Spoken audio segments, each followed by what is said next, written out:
Good afternoon. This is Jennifer Noreen and Gary Parker of BBQ2U. How are you, Gary? I'm doing super duper awesome good today. Good to see you. Good to see you. Great day for barbecue. It is a great day for barbecue. I cannot believe we have not covered today's topic. And we really haven't. We have never had a broadcast to just talk about pork bellies. Pork belly. Oink, oink. Yeah. And your audience is so obsessed with pork bellies. Your local people that come into the restaurant are obsessed. It's ridiculous. Yep. So we should talk about why this is something you're so amazing at and how you go about getting the pork bellies that you produce at the restaurant. Why your way of doing it is the right way. That's what I want to hear. Well, no, I won't go down that path because, pork belly is one of those things that's so easy to cook. Everybody cooks it. And what you have to remember about pork belly is it will take on a lot of different flavors. And so it's just really easy to do. And it's fairly inexpensive still. Because a belly will run you about $30, right? $33, at least the ones that we get. I literally just pick them up at Costco because we bring them in fresh, weekly, right? So it's not like our other meats where we're contracting for it and we're doing all this stuff. We just go over and pick a couple up and have a good time with them, right?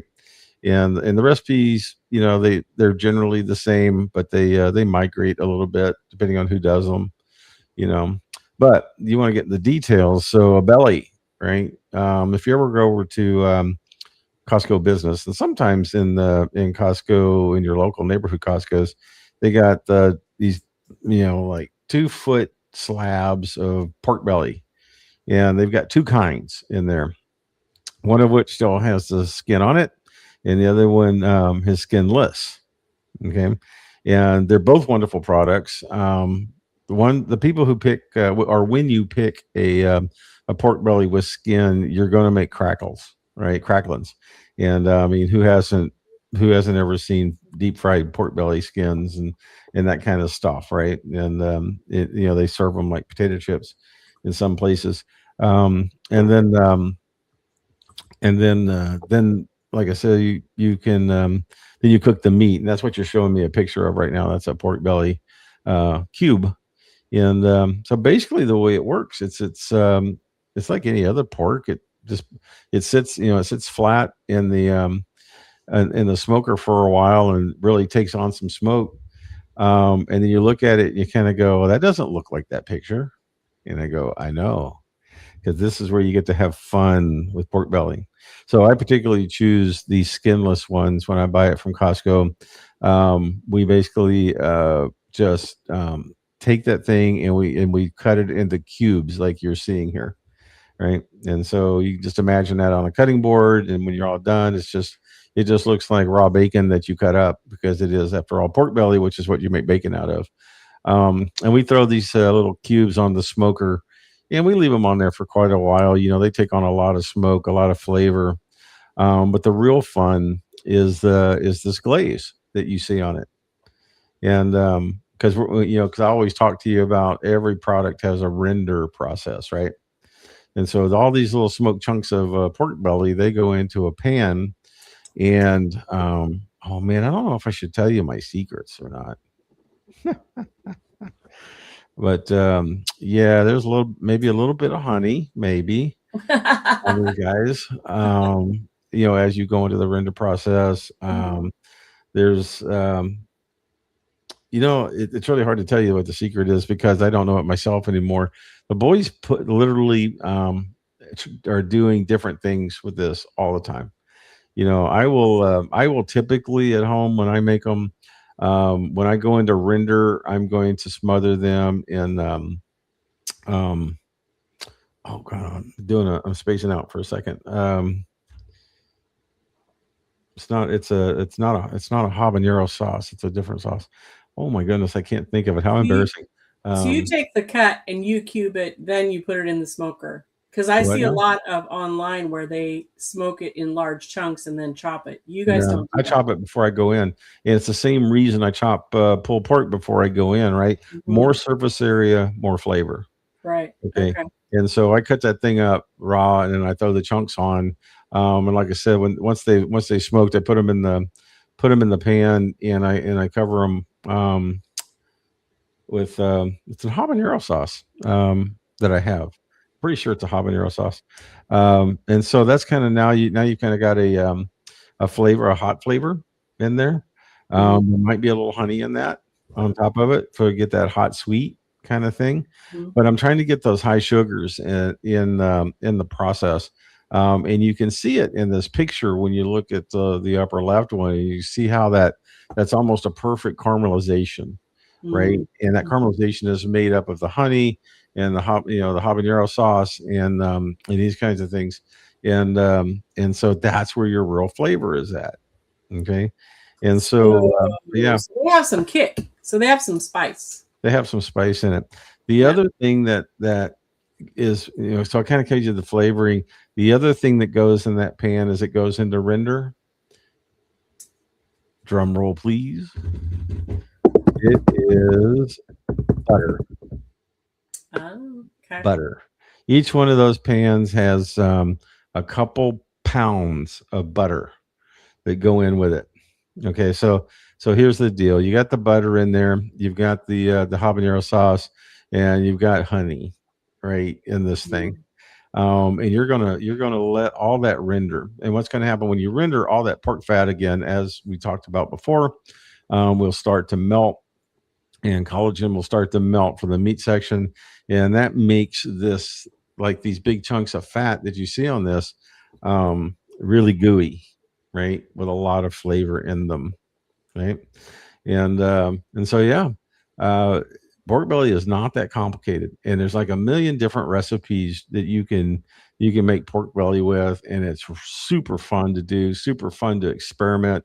It's great for a backyard project if you like pork, because it'll cook on a grill, it'll cook on a smoker, it's bacon, right? How can you go wrong with Yeah. bacon? So I prepped my notes thinking that at the end you were going to tell me how you chop it up and serve it, but Yeah. not so much. You have it. It's cubed and ready. It comes out of the smoker, Yeah, and it's once it comes ready out to of serve. render, when it comes out of render, it's just in that juice of that melted fat and the habaneros and the honeys and the butters, and it's perfectly glazed like this.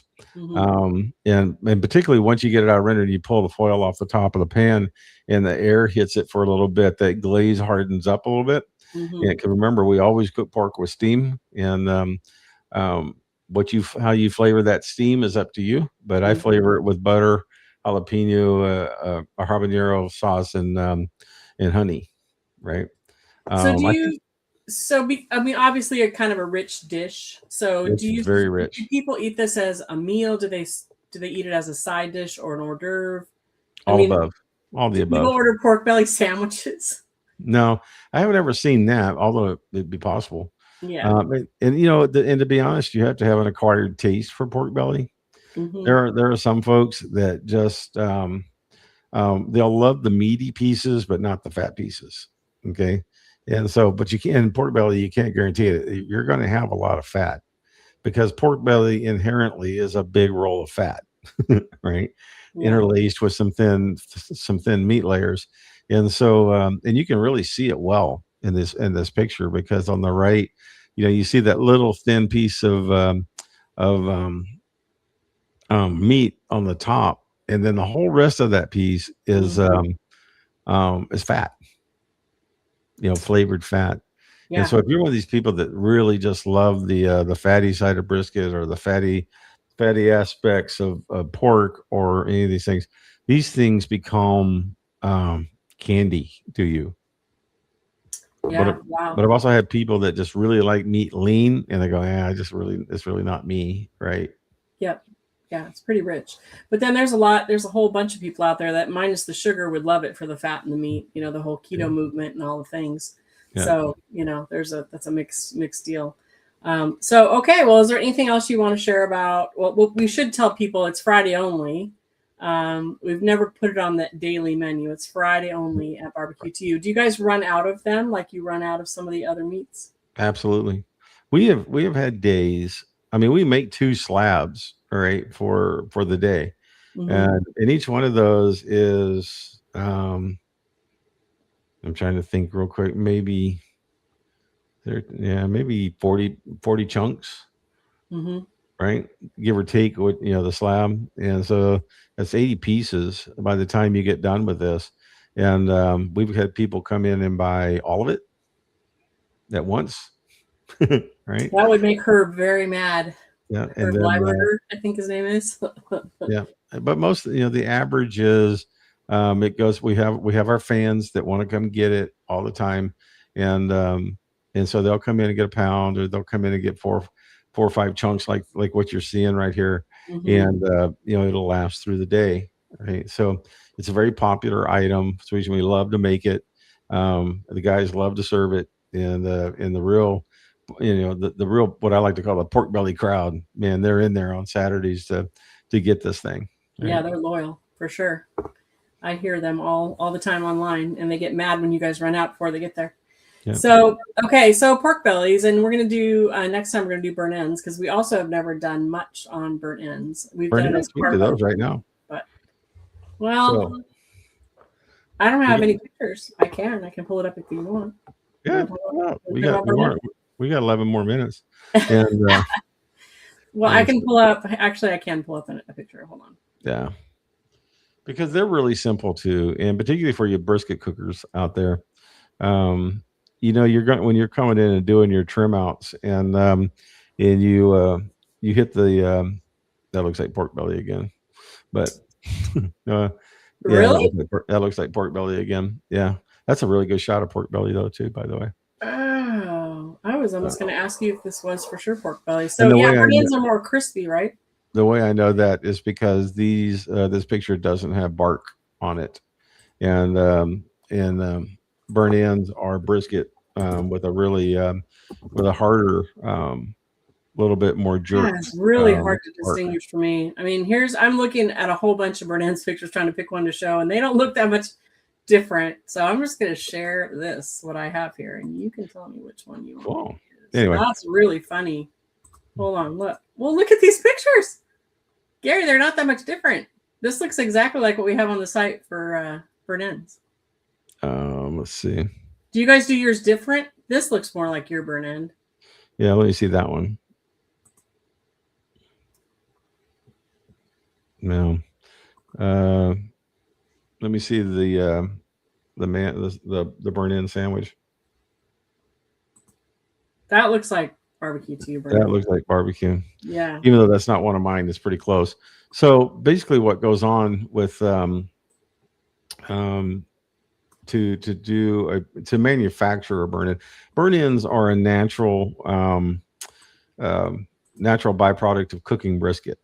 For sure. All right. So I've told you guys before, you come in and you trim them out, and then the flat, or the really lean side of the brisket is, it's kind of thin and has no fat, right? And it catches heat and smoke for a long time. As a matter of fact, when you look on TV shows, or go to barbecue restaurants that use pits, you'll see the pit masters, they'll actually take foil, and they'll wrap the end of the brisket with it, and so then that's so that they don't create burn ends, right? Because they're trying to make nice pretty slices, and they don't want that, they don't want to lose that inch off the end of that flat, right? So they'll put a little bumper of, it's like a car bumper of foil on the front end to stop it from jerking or drying out. But if you want to create them on purpose, like we do, you take your brisket and you do your trim out, and then when you're going up to the top, right? Mm-hmm. Remember the whole story about being aerodynamic and stuff. Well, Mm-hmm. there's the top of the brisket, and we call it the shark fin, right? Because it's actually a layered piece of the decal muscle that sits up there really high, and it's got a lot of fat on it and stuff like this. So what you end up doing in order to make a brisket really very aerodynamic, like a wing, is you end up cutting this shark fin off. Okay. And what happens is when you take that shark fin that you just cut off and you look at it and you go, wow, that's some really awesome ribeye style meat that's in there. And so what you do is you trim out shark fin such that you've got that real nice meat exposed, and then you simply just dice it up, and it's about the same size square as we do on the burn in, or on the pork belly.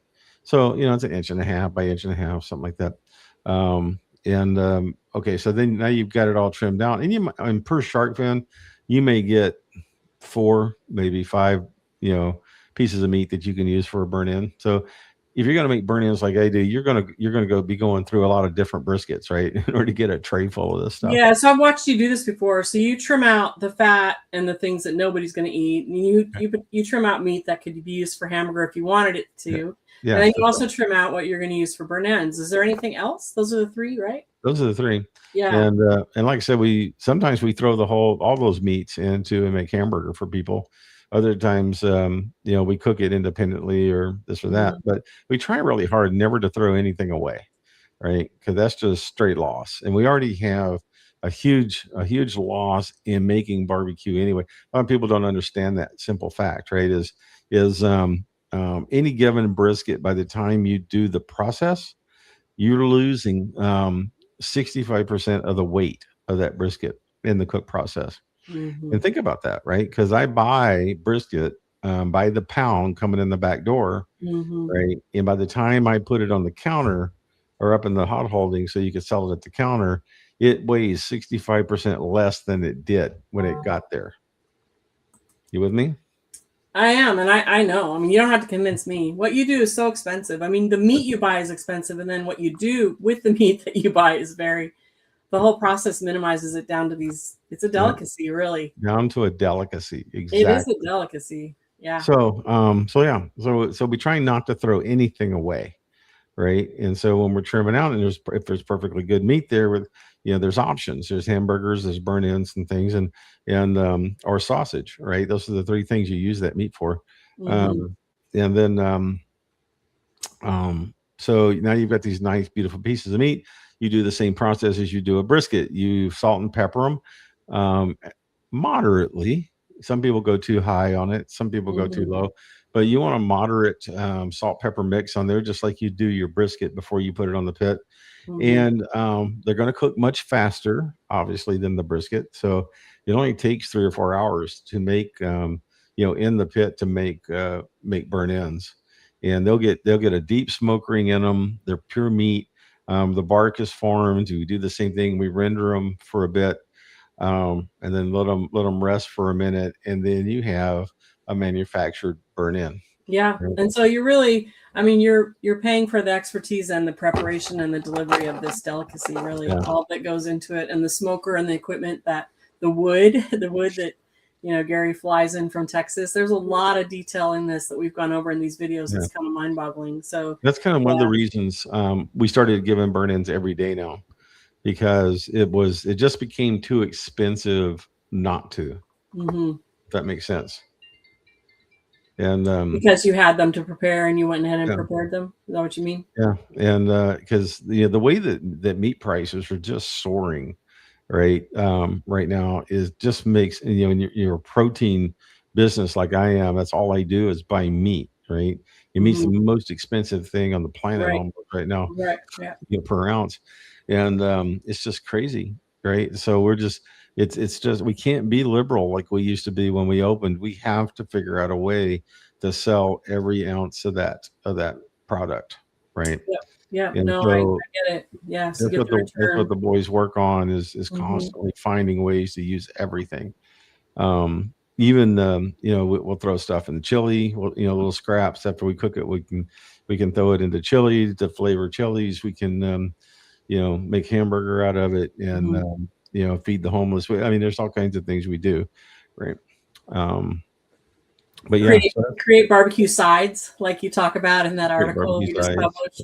Yeah, it's just funny how you throw chili together on the side of a barbecue. Sometimes make hors d'oeuvres, right, for weddings out of it, different things like that.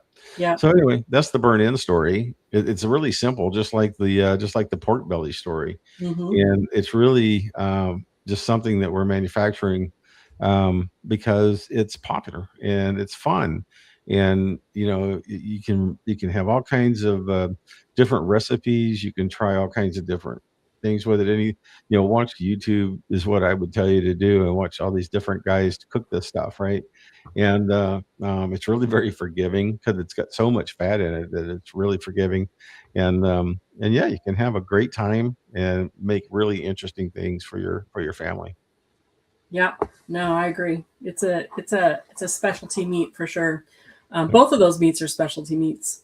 Right. Are those also ordered as sides, or do people They're just make a meats. sandwich out of a burnt end? That seems like it would be really rich. Hmm. Yeah. So we sell everything by the pound. So order what you want. Yeah. If you want a taste of one, then you can buy one, and that's fine. And if you want to make a meal out of it, or if you want to use it as an ingredient in something that you cook at home. Mm-hmm. A lot of people do that. I've seen people come in and buy half trays of this stuff, and I go, "What, you gonna eat all that?" They goes, "Oh, no, I'm going to freeze half of it, and then I'm going to make this casserole, or I'm going to make this thing at home with it," and so it becomes an ingredient. Yeah. One of these days, I'm So going to solicit recipes people use my barbecue for and try to put a book together on it. But I think you should. I think that book would do very well. And burnt ends is Saturday only, right? yes, Yeah. no, bird ends are daily. Okay. When did you change that? You should tell me these things. Really? You're going to sell more of them now because we're going to post that correctly. We've been posting that it's Saturday only. Well, you must have shifted a while ago. It's a barbecue joint, right? When it runs out, it runs out. So yeah, I hear you. Yeah, I hear you. All right. I know you're a busy man these days. So do you want to wrap up? Tell us what you're up to besides, well, what else is going on at BBQ2U? What else is going on? BBQ2U is doing fine. We're getting ready for summer, really. Lots and lots of caterings are coming in, and we're trying to figure out how to do them. We're just that busy, trying to balance economy, still give you a great product, and try to do all the caterings and things that we used to do. So I mean, the state's difficult to be a business in right now. We're trying to figure out smart ways, crafty ways, to keep expenses down, because everybody on this planet knows I hate it when I have to jump those prices on the menu. But if it means keeping the store open, then that's what I do, right? But everybody should know me by now. It's the matter of last resort when I do that. I just can't. Yeah. I can't find leverage anywhere else, and so then I jump the price again. And so that's kind of the story of BBQ2U right now. As you can see from my shirt, I'm a little busy out doing that too, because I'm actually running for the state Senate right now.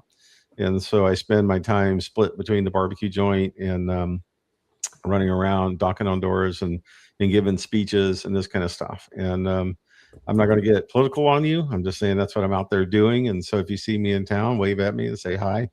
And if I come to your house, then hopefully you won't throw a rock at me, and we can have a conversation. So is it okay if I officially put that up there? I mean, it's District 26, 26th right? District Senate race, Gary Parker. Yeah, that's me. Yep. So I think that many people are fans of your great food, so I'm not sure they're that concerned or worried about it. So many of the values that Gary runs on are related to running a business. I know I'm a business owner that can relate to a lot of what he has a lot of passion about. So it's interesting. Check out his platform. He's got an interesting platform. So, okay. Well, still the same seniors, senior bingo, senior movies. How are you doing all that and running for office? I'm super efficient. If you've never known me, I'm about the most efficient dude. I tell people that most of you can't manage my morning, much less keep up with me for a day or a week. Right. And there's been people that know me really well. They go, "Man, how do you get all that done in a day?" And I'm just a master of efficiency. Yeah, no, right? I agree. I can attest to that. So, all right. Well, it's always good to see you, and I know you're busy, so we're gonna let you go. But thanks for your comments on pork bellies and burnt ends. We'll take out a few of the great comments that you made, and you guys will be seeing that on social media. You can always watch the full video on the website. So if you didn't, get what you wanted out of the snippets that we post, you can watch the whole video. We also have a podcast on Apple and Spotify now, so you'll be able to search on the topic and find the podcast as well. So some cool things going on. So thanks, Gary, and take care, and we'll talk to you again next month. Yeah, see you next month. Thanks, guys.